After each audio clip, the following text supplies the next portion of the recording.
안녕하세요, 여러분. 우리의 식생활과 가장 밀접하게 관련된 과목 NCS 전특작 재배 시간입니다.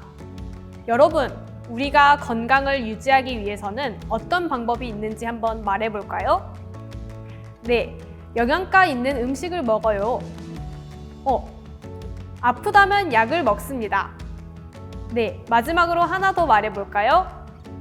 네, 아프기 전에 예방접종을 해요. 네, 잘 말해주었습니다. 식물도 마찬가지로 영양가 있는 비료를 주고 병이 생긴다면 약을 주고 또 병이 생기기 전에 미리 예상을 해서 대비하는 방법이 있답니다. 따라서 이번 시간에는 어떻게 하면 식물에 생긴 병을 친환경적으로 방지할 수 있는지에 대해서 배워보도록 하겠습니다. 먼저 병은 왜 일어나는지 병 삼각형에 대해서 배우고 방제법 5가지 그리고 난황류 만들기 크게 3가지를 배워보도록 하겠습니다. 첫 번째는 병 삼각형입니다. 옆에 삼각형 그림 잘 보이나요? 병에 관한 내용을 도형으로 이해하기 쉽게 표현해 보았습니다. 병 삼각형은 병의 3환이라고도 불리는데요. 식물병이 발생하기 위해 필요한 병원균, 기주의 감수성, 병 발생 환경 간의 상호관계를 뜻합니다. 이때 중요한 영향을 미치는 것은 환경인데요. 병원균이 있어도 환경이 병원균의 활동을 억제하고 식물 생장에 유리하면 병은 발생하지 않습니다. 토양의 건전성, 온도, 습도, 일조, 통풍, 강우, 일교차가 재배 환경에 해당이 되고 감수성 혹은 저항성, 유전적 균일성, 생육시기, 건강 상태 등이 기주식물에 해당이 됩니다. 병원균의 요소로는 밀도, 분포, 병원성, 월동, 증식 및 전파 방법, 약제 저항성 등이 요인이 되기도 합니다. 이렇게 병을 예방하기 위해서는 관리도 중요한데요. 관리 방법에는 크게 9가지가 있는데 차근차근 살펴보도록 하겠습니다. 첫 번째, 적합 품종입니다. 지역 환경에 맞는 품종을 선택해서 가장 효과적으로 식물 병해를 예방합니다. 저항성 품종을 재배하는 것이 가장 효과적입니다. 두 번째는 유전적 다양성입니다. 하나의 포장에서 종이 서로 다른 작물을 함께 재배하거나 혼작 또는 간작, 즉 서로 다른 작물을 함께 재배하기도 합니다. 그리고 접목시 작물 지하부에 병을 일으키는 병해에 대해 저항성인 품종을 대목으로 사용해서 토양 전염성 병해를 효과적으로 막고 네 번째, 돌려짓기, 윤작으로 지력을 높이는 방법도 있습니다. 이때 식물 병원균의 기주가 아닌 작물을 재배하면 병원균의 밀도가 급격히 감소한다고 알려져 있습니다. 다섯 번째는 답전윤환입니다. 이 방법은 벼를 수확한 후에 밀이나 보리를 재배해서 연작 장애를 해소하고 토양 염류 직적을 분해하고 잡초 발생량을 감소시키는 효과가 있습니다. 토양 전염성 병원균의 밀도를 현저히 낮춰서 효과적으로 방제를 하는 방법이기도 합니다. 여섯 번째는 녹비작물 활용입니다. 녹비작물이란 화학 비료를 대체하거나 절약하기 위해 푸를 때 농경지에 환원하는 비료식물을 말하는데요. 토양 양분 및 유기물 공급, 물리성 개선, 토양 생물상 개선에 효과적입니다. 또한 유기농에서 토양 관리나 병해충 관리를 위해 중요한 기술이기도 합니다. 일곱 번째는 태양열 소독입니다. 태양열로 소독을 해서 토양 전염성 병원균과 선충 및 잡초를 방지하는 기술도 있고요. 장마가 끝난 7월 하순에서 8월 사이에 4주 정도 실시를 하는 것이 최적의 조건입니다. 또한 남부지역 시설하우스의 재배 딸기나 참외 등에 적용을 하고 있다고 합니다. 8번째는 환경조절입니다. 작물의 제식 밀도나 이랑의 높이 혹은 방향 등을 조절합니다. 또한 과수에서는 가지치기나 가지 유인으로 햇볕을 잘 들게 하고 통풍을 좋게 합니다.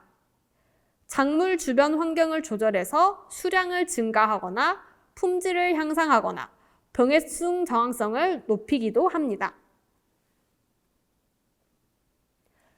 아래 사진과 같이 빗물에 튀어 전파될 수 있는 병원균을 방지하기 위해 반비가림 시설을 설치하는 방법도 있습니다. 하지만 이 방법은 시설 투자 비용이 많이 들고 한 가지 작물을 연작하는 경우에는 토양 전염성 병원균의 밀도가 지속적으로 높아질 수 있기 때문에 토양 관리와 작물 심는 순서에 신경을 써야 할 것입니다. 두 번째로 방제법 5종류에 대해 살펴보도록 하겠습니다. 방제법은 생태적 방제, 기계적 물리적 방제, 화학적 방제, 생물적 방제, 행동적 방제가 있습니다. 간단하게 개념과 정의 살펴보도록 하겠습니다. 첫 번째, 생태적 방제란 병해충의 생물, 생태적 특성을 바탕으로 병해충의 발생에 불리하도록 재배 환경을 조성해서 병해충을 방지하는 방법을 말합니다. 천적의 서식처를 제공하거나 적정한 토양 수분 관리로 해충을 감소시킬 수 있습니다. 두 번째, 기계적 방제는 말 그대로 간단하게 기계를 사용하는 것을 말하고 물리적 방제는 온도, 습도, 광 등의 극단 조건을 조성해서 방지하는 방법을 말합니다. 세 번째, 화학적 방제는 화학 물질 등과 같은 전용 약재를 살포해서 방지하는 방법을 말하는데요. 어떻게 보면 이 방법이 가장 접근하기 쉬운 방법이라고 할 수 있겠습니다. 네 번째, 생물적 방제는 포식성 곤충, 기생곤충, 곤충 병원성 미생물 등의 천적을 방제 수단으로 이용하는 것을 말하고 행동적 방제는 기피 물질과 같이 곤충의 행동에 영향을 미치는 물질을 사용하거나 자극을 해서 해충의 예찰 또는 방제에 응용하는 것을 말합니다. 추가로 IPM이라고 하는 해충 종합관리 방법도 있는데요. 사과 접목에 응용하여 사용할 수 있다고 합니다. 방제 기술 적용 사례로는 성충으로 발생하기 전 부분 경운을 실시하여 표면에 노출시키거나 조기에 피해 과실을 제거하고 산란기에 전용 약재를 살포하는 등의 사례가 있습니다. 마지막으로 세 번째 난황류 만들기입니다. 난황류는 식용유를 계란 노른자로 유화시킨 현타액으로 거의 모든 작물에 발생하는 흰가루병과 응애 등의 방제 목적으로 활용되는 유기농 자재로 개발되었습니다. 난황류는 특히 식물성 기름을 수용성으로 만들어서 사용하고 만드는 순서가 매우 중요합니다. 또한 반드시 계란 노른자만을 사용해야 비린 냄새가 없고 식물 병원균을 치료하는 효과와 함께 예방적 효과가 뛰어나다는 특징이 있습니다. 그럼 난황류 만들기 과정을 살펴보도록 하겠습니다. 첫 번째로는 적당한 용기에 물 1에서 2컵과 계란 노른자 1개를 넣고 방망이 밑서기로 1에서 2분 정도 갈아줍니다. 두 번째로 식용유 60에서 100ml를 첨가한 후에 5분 이상 충분히 와쇄, 즉 갈아줍니다. 마지막으로 만들어진 난황류는 전체 살포량의 물에 타서 골고루 살포하면 됩니다. 난황류 농도와 살포량 조성은 상단의 표를 참고하시기 바랍니다. 네, 이렇게 해서 친환경적 방제와 난황류 만들기에 대해서 배웠습니다. 각 작물의 병해충에 맞는 방제법을 사용하는 것도 하나의 방법이겠지만 만드는 방법이 간단해서 사용이 편리한 난황류도 자주 활용할 수가 있겠죠? 그러면 이번 시간 배운 내용을 정리해 보도록 하겠습니다. 첫 번째, 병의 삼각형이란 식물병이 발생하기 위해 필요한 병원균, 기주의 감수성, 병 발생 환경 요인의 상호관계를 말합니다. 두 번째, 방제법에는 해충 종합관리 방법과 더불어 생태적 방제, 기계적 물리적 방제, 화학적 방제, 생물적 방제, 행동적 방제 등이 있습니다. 세 번째, 대부분의 작물이 흰가루병과 응애에 사용되는 난황류는 계란 노른자, 식용유 등이 필요한데요. 만드는 순서가 중요하고 반드시 계란 노른자를 사용해야 비린 냄새가 나지 않습니다. 또한 식물 병원균 치료 효과뿐만 아니라 예방적 효과도 뛰어납니다. 어떤가요, 여러분? 이렇게 병을 예찰하고 방지하는 방법과 난황류 만들기에 대해서 잘 알게 되었죠?